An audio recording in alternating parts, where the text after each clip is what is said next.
Greetings ladies and gentlemen, my name is Magnus and I welcome you guys to another Fire Emblem character spotlights.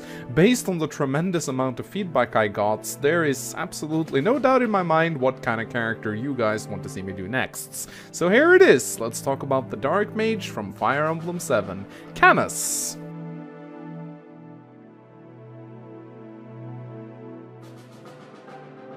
Canas is a young, curious scholar with an interest in the dark arts. He's the son of Nima and father of Hugh, both playable characters from Binding Blade. It is also speculated that he is Nino's uncle by marriage through a support conversation, where they both learn that Nino's deceased mother may be the sister of Canas' wife. Canas' wife is called Iris and is also a magician, though an anime user. His son Hugh did not end up inheriting his dark magic, but rather his mother's talent for anima magic, much to Nima's dismay. Canas also has 3 older brothers, though we never learn anything about them other than that they have lost themselves completely to dark magic, and Canas fears he might join them soon. Upon meeting Eliwood and his crew, Canas states that he has just recently become a shaman, yet he seems to know much about the dark arts already, insinuating that he probably started studying at a very young age. Canas and his wife Iris sadly ends up perishing after attempting to stop a snowstorm shortly after the events of Blazing Sword. While it is never confirmed, it is most likely that they died in Illa, seeing as that's the only continent on Alib known to experience snowstorms, which is also curiously where his mother Nima resides. Whether or not Nima tried to help them is never explained in her support conversations in Binding Blade.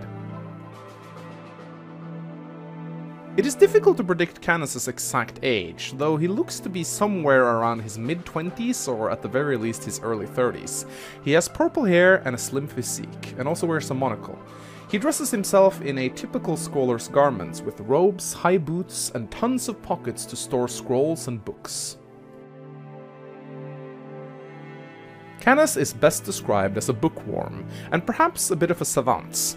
He is driven purely by his quest for knowledge, which he is willing to sacrifice anything for, even himself, despite being a father to Hugh at the time of joining Eliwood and his crew. He clearly has spent most of his life secluded with his face buried in a book, and is more book-smart than logical, as can be seen in many of his supports, where he is occupied reading in the middle of a battlefield. Through Canas, we learn a little bit more about the true nature of dark magic, and the price one pays to learn about it. Dark magic is not evil by nature, but it does cause you to lose yourself gradually to the darkness as you delve deeper into it, often forgetting about who you are, and even going so far as forgetting why you wanted power in the first place. The possible outcome could be completely losing yourself, becoming an empty vessel, still breathing but not quite alive. Canas knows this will ultimately be his fate, but his curiosity pushes him towards it nevertheless.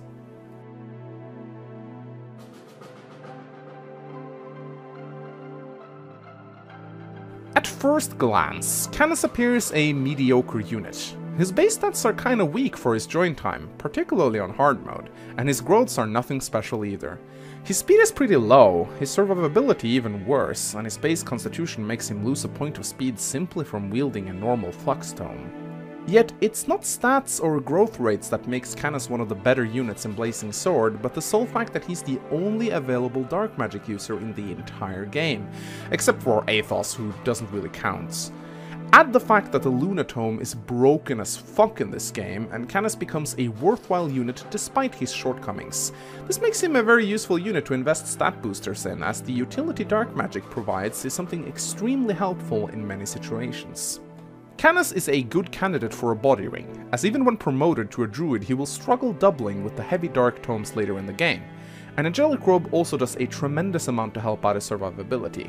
If he gets speed screwed in the late game, which can happen often due to his 35% growth in the stat, he should also receive a pair of speed wings. Overall, I tend to use Canas in almost every single playthrough, as I hate having to sell all the dark magic tomes I obtain. He needs babying to work, but it most definitely pays off.